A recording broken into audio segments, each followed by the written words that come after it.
it's not enough to just hand over tools to people that aren't capable of implementing them. Now that people are kind of opening their eyes and waking up to the fact that everything is involved in systemic injustice, and once we start acknowledging that, then more meaningful change could happen.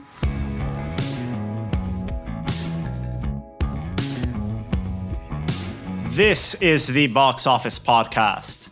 I am Daniel Loria, the editorial director of Boxoffice Pro, the only publication in North America exclusively dedicated to covering the theatrical entertainment industry. Here, joined by this week, our co-hosts, Rebecca Pahle, deputy editor of Boxoffice Pro, and Shawn Robbins, chief analyst at Boxoffice Pro. This week, we have a couple of news items to catch up on, and then in our main interview segment, we will be speaking with the artist and consultant Sadia Pineda Hameed, who wrote the Dismantling Structural Inequality in Your Cinema Toolkit for the BFI, a very interesting DEI toolkit for cinemas looking to have those conversations internally about how to address those diversity, equity, and inclusivity questions that a lot of businesses are facing today.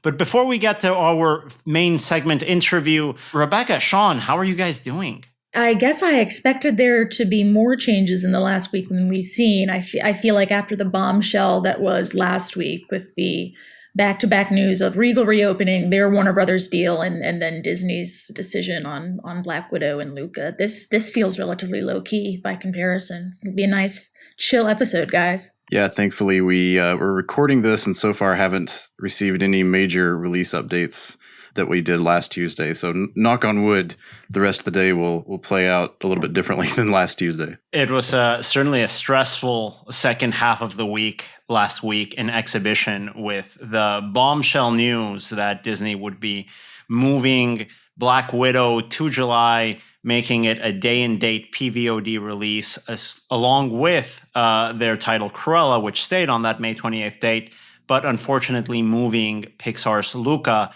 exclusively to Disney Plus for subscribers. We're still waiting for the ripple effects of that decision, but in the meantime, the box office is slowly showing promising signs of recovery here in the United States and around the world. Shawn, can you walk us through that weekend that we just saw with Universal's Nobody opening at number one? Yeah, so on the domestic side, we're still a little bit behind the game compared to some other countries out there that we'll get to, but Nobody did show some strong results this weekend and ended up opening similar action movies aimed at men of a certain age, like Unhinged and The Marksman and The Little Things. And, that's a step forward. That opened to 6.8 million. So we kind of hit that, or we went past that range of $4 to $5 million openings. And a lot of that is in thanks to Los Angeles and New York being open now, which were not for any of those movies.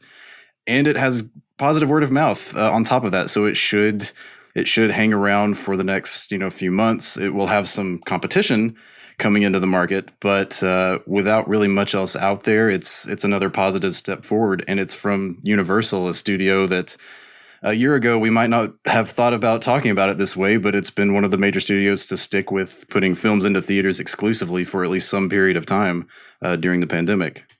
Well, it's certainly the golden age of dad cinema right now during the COVID-19 pandemic. We've got some middle-aged Russell Crowe action out there from last summer. A couple of these Liam Neeson titles. I still haven't seen the one where he fights wolves. I think he gets into a fist fight with wolves. What is that Liam Neeson one? That's the Gray. That's a good one. I liked that one. That was good. Yeah, I still have to tune into that one. But of course, if we're into fighting with beasts, we have to bring up the great overseas debut of Godzilla versus Kong that had its international rollout this last weekend. Some things to talk about here. Shawn, let's start with the numbers. What did we find with that title coming out? And I believe, was it 40 markets? Close to 40 markets and around 53,000 screens, which still not quite to pre-pandemic numbers, and a big share of those were in China, of course. But overall, the film opened to 123 million from its current markets. It was number one in every market, which was to be expected. China accounted for over half of that with 69 million like I said, from over 38,000 screens this weekend. And even with capacity restrictions, that's an impressive figure. It's tracking almost double that of the Godzilla opening, which was 7 years ago. So not quite as strong as a comparison given that market's growth, but still over Godzilla King of the Monsters 66 million opening just a couple of years ago. Wow. And notably, during the pandemic, it is now the top opening Hollywood release from either 2020 or 2021, topping Tenet, which was around 53 million. So all in all, a lot of good results coming out of China, and hopefully an indicator of what's going to happen, at least on probably a smaller level, but what we'll see here in North America when it opens this week. Now, Shawn, we've kind of speculated, because speculation is kind of all you can do at this point, but there is some data to back it up, that when people go back to the movies for the first time, they are going to potentially want to opt for that premium experience, whether it's something like IMAX, another form of PLF, immersive seating, what have you. Do we have any data to support that with Godzilla vs. Kong's international rollout? We do. This was actually the biggest IMAX weekend for any Hollywood film since the last Star Wars movie in December of 2019. So we're even going back pre-pandemic at this point, looking at comparisons. And that I think that's really a global narrative. That's not just something that's being driven by China or any other international markets. That is absolutely applying here in the States right now as well, because we're seeing private watch parties sell really well, and some of those are in premium formats like IMAX and Dolby and others. So, and I think that will continue to be the case for months to come. It's part of the normal of going to movies right now, and as part of the ramp up back into bigger releases. And I think it's a positive option, I think, for audiences to have, because for anybody who maybe is a little bit more cautious or skeptic, it gets them back in the theater, but on their own terms and in their own comfort level. And that will, eventually lead to some more normalcy later in the year, I think. I have my IMAX ticket booked for Godzilla vs. Kong, though sadly I will have to share the screening with other people. Oh, well. Now, Rebecca, you're a big fan of Godzilla specifically, and it's fair to say kaiju in general. And you had a chance to speak with Godzilla vs. Kong director Adam Wingard in an interview on our website, boxofficepro.com. What were some of the highlights from both watching the film early and your conversation with the director? Well, my big scoop, we don't tend to get a lot of scoops here at Box Office. That's for the, comic book website type thing. But I think I got what is for Box Office a pretty good scoop, which is when Adam Wingard, we spoke about actually the experience of him seeing the film on PLF during the process of making the film. And he goes in there and he's like, God, I got to decide where I want to sit in this IMAX screening room. Hey, where does Christopher Nolan sit when he screens a movie on IMAX? So apparently Christopher Nolan sits third row center. That was a little too far forward for Adam Wingard, so he opted for fifth row center, and he said he thought, he was skeptical, but that it was the perfect amount of your vision being just filled with the screen, but without too much craziness going on around the periphery, that it does feel immersive. So, I mean, we talked about some other stuff. We talked about, balancing the monster fighting and the human element, pacing and some of the Godzilla films that he likes. But yeah, really finding out where Chris Nolan likes to sit when he goes to see an IMAX movie is my number one takeaway. I'm gonna try I'm gonna try those 3, 4, 5 rows now. I'm gonna give it a shot. Now, looking at that release calendar that we have following the announcements from Disney last week, and as vaccines make progress here in the US, of course, I say that tentatively, knowing that COVID-19 cases are also in the rise here in the United States. Shawn, have we seen any significant scheduling changes now that we've got May open and that we've seen a little bit of crowding in that September corridor? Yeah, I think as we kind of alluded to when we started recording today, we've been bracing for this big domino effect of major tentpoles shifting around after Disney, because that's what's happened typically during the pandemic so far. That hasn't happened so far in the past week. But I think we should definitely recognize studios like Lionsgate and United Artists, which are taking advantage of that May availability now, with Guy Ritchie and Jason Statham's next film taking Black Widow's former date, Wrath of Man, on May 7th, and then Spiral, the spin-off / sequel reimagining. However, we're branding that of Saw, with Chris Rock and Sam Jackson actually moving up a week to May 14th. And then we've seen other release date shifts here and there, but nothing too significant. Honestly, the biggest title that's had any release date news is a film that wasn't even dated, and it's now set for July of next year, and that's Dwayne Johnson's Black Adam from DC Comics and Warner Brothers. So it's a positive sign all around, and we're seeing some films also like The Hitman's Bodyguard's Wife moving from August to June. So another example of a film that's actually moving up instead of moving down the calendar. And I know we've also got a horror title that stuck out for you, Rebecca. Searchlight Pictures dating The Night House from director David Bruckner to July 16th. What was it about that title that caught your eye? Well, that and Godzilla vs. Kong are both Rebecca Hall films. I'm a big fan, not just because we share a name, though Rebecca's do have to stick together. We get called Rachel all the time, and it's annoying. But I do think she's one of our greatest living actresses. She's totally underrated, and I always like a spooky haunted house movie. And then, just speaking of general genre films, which I'm a big fan of, Shawn, now we have two kind of cerebral, heady sci-fi films to look forward to coming up. Right. Those were two of the other date changes that were very minor compared to some others, just 1 week shifts here and there. But Universal and Amblin Entertainment's BIOS, which will star Tom Hanks, shifted from August 3rd to August 20th. And we also saw Warner Brothers move Reminiscence from September 3rd to August 27th. That film starring Hugh Jackman and written and directed by Lisa Joy of Westworld fame. So a couple of sci-fi films with, probably some crossover audience, but opening 1 week away from each other and really moving in response to Disney's shifts, because that now gives those titles a little bit more proximity to Labor Day weekend, which is when a Marvel film will open.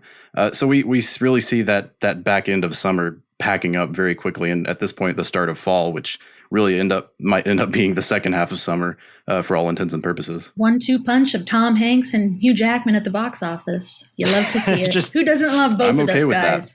I am charming okay with that. leading men to bring people back to the movies. And thanks again, Rebecca and Shawn, for those insights on the latest headlines from the world of exhibition. You can read our latest coverage and analysis on the movie theater industry on boxofficepro.com. Now on to our feature segment. We've got our interview here with the artist and consultant Sadia Pineda Hameed, speaking about the Dismantling Structural Inequality in Your Cinema Toolkit that she put together for the BFI. But before we get started on today's discussion, a word from our sponsors, QSC. QSC announces the expansion of the QSys ecosystem for audio, video, and control with the new cost-effective Core Nano and Core 8 Flex processors.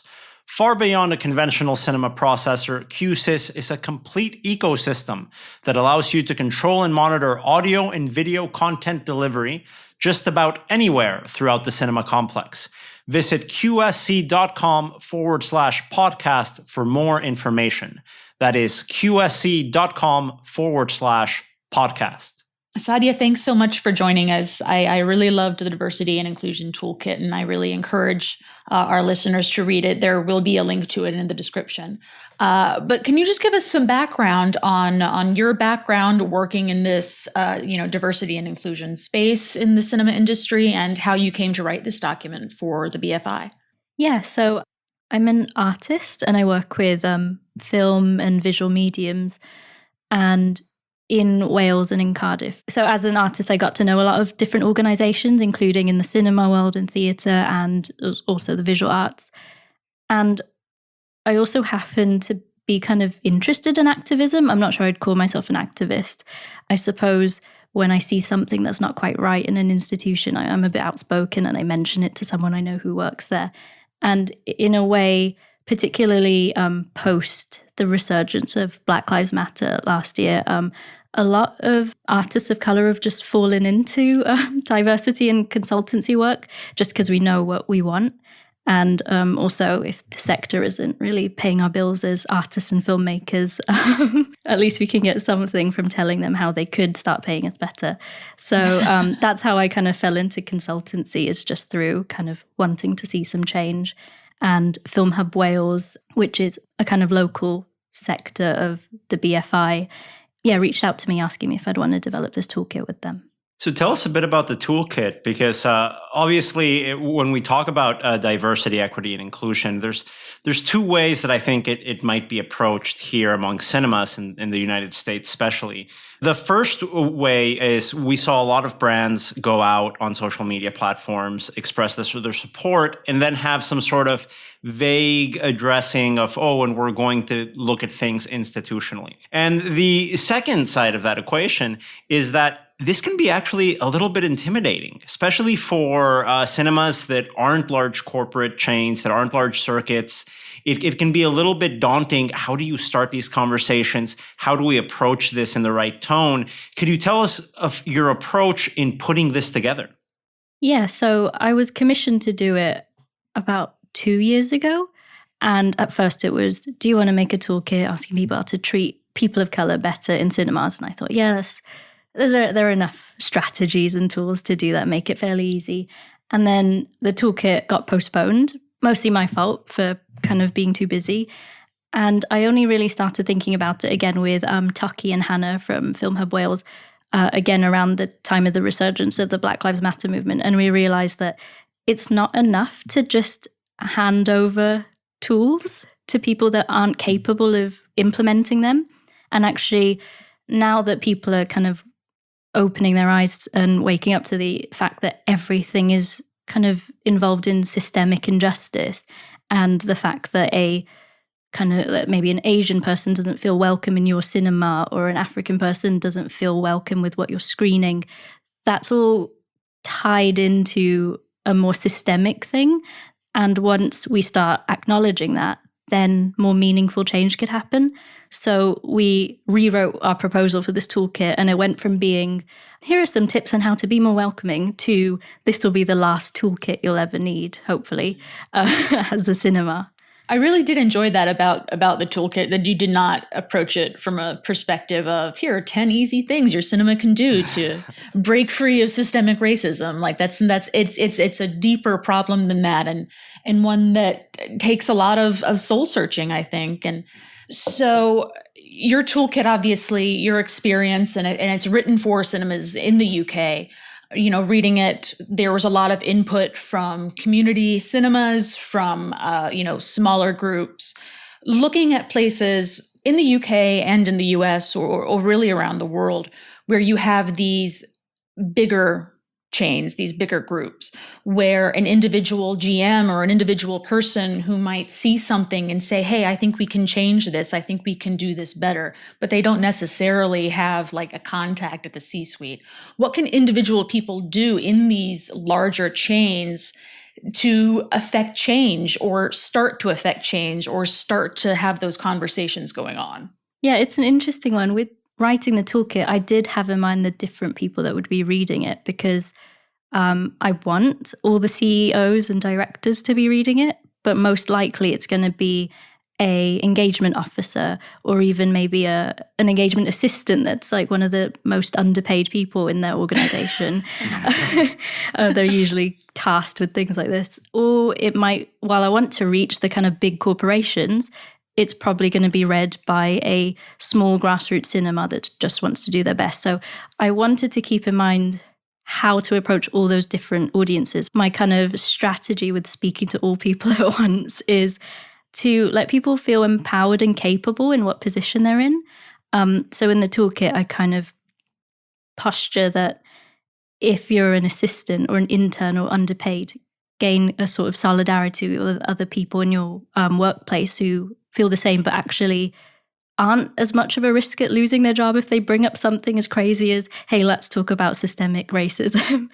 And then to a director, I kind of posed the idea that it's your responsibility as someone who's using public funding or is working in an organization whose remit is to serve all people, to take this more seriously than someone else. And it's actually more of a responsibility of yours. So it's kind of hard to talk to both the grassroots cinema and the film corporation who's got a lot of money invested in it as a sector. But I think the idea is, if we think about everything systemically, everyone has a part to play, whether that's small or large. And in that sense, I don't know, it sounds cheesy, but maybe we could start working together. And I think that's one of the key points here, right? Because unfortunately, because these conversations tend to carry such an emotional and personal weight, sometimes we can perceive them as accusatory as opposed to look at them as being constructive, as saying, hey, let's see what the situation is from different groups that might be coming to my cinema, that might be employed at my cinema, and how can I best access these perspectives that I don't personally have. And I think that's one of the strengths of the document you have in combining a sort of comprehensive approach, if not strategy, to starting a discussion. Yeah, and something that we've spoken a lot about on the podcast that's always been important for this industry, which is to say communication that's not just here's a trailer for the new Marvel movie, but rather an open dialogue between a movie theater and the community that they serve and indeed that they take part in. At the center of the Venn diagram of your experience of writing this toolkit and then having experience in marketing, how important is it for cinemas when they're reaching out to audiences, different minority groups in their communities, to kind of segment that and make sure their outreach is both general and targeted to specific segments of their community?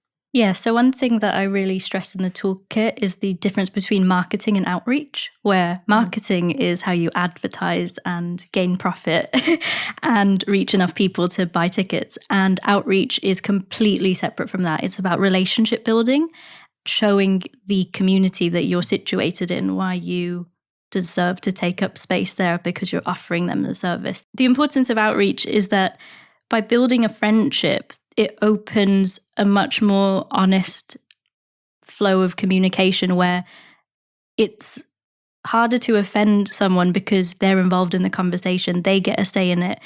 They get a say in what language is used about them. They get a say in what their name is put on as a community partner. They get a say in programming. They get a say in how they're represented. And that's more closer to a friendship than a corporate partnership to gain tick boxes of how many communities you've worked with. And we apply that in so many other aspects of our life and in other sectors. But in the film industry, it's almost, I guess because we use the word audience a lot. Yeah. We really love to think of people in categories. And that's not great because an audience is a future programmer. An audience member is a future filmmaker.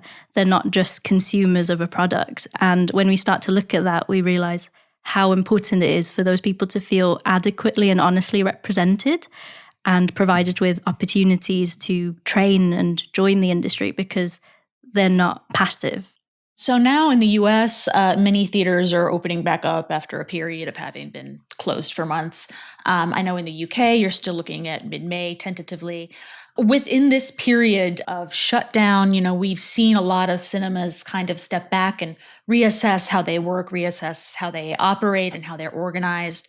What can cinemas do during this transitional period where they maybe have a time to think about how they can reinvent themselves to be more diverse and to be more inclusive, maybe even down to the way that their organization is structured? This has offered a really interesting opportunity to mobilize budgets. What would normally go to the maintenance of space, if you're lucky enough to get some sort of governmental support with things like that, it's like you've freed up a lot of budget from internally pay your staff better if they're not getting paid well enough.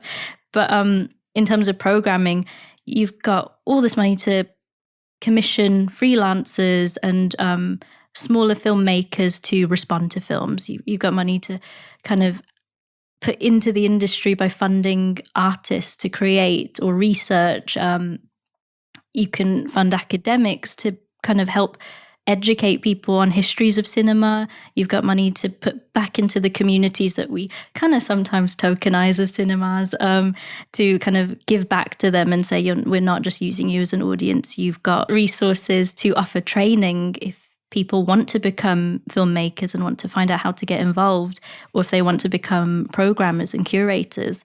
There's all of these resources that we've got to kind of, and we've got all of these resources and we've got all of this time and space to imagine how we'd like cinema and film to be. I guess the issue is always, I'll have to ask my manager, and then I'll have to ask my boss, and then I'll have to ask the board of trustees. But actually, we can imagine further than that, and we can actually start making some really positive and active decisions now.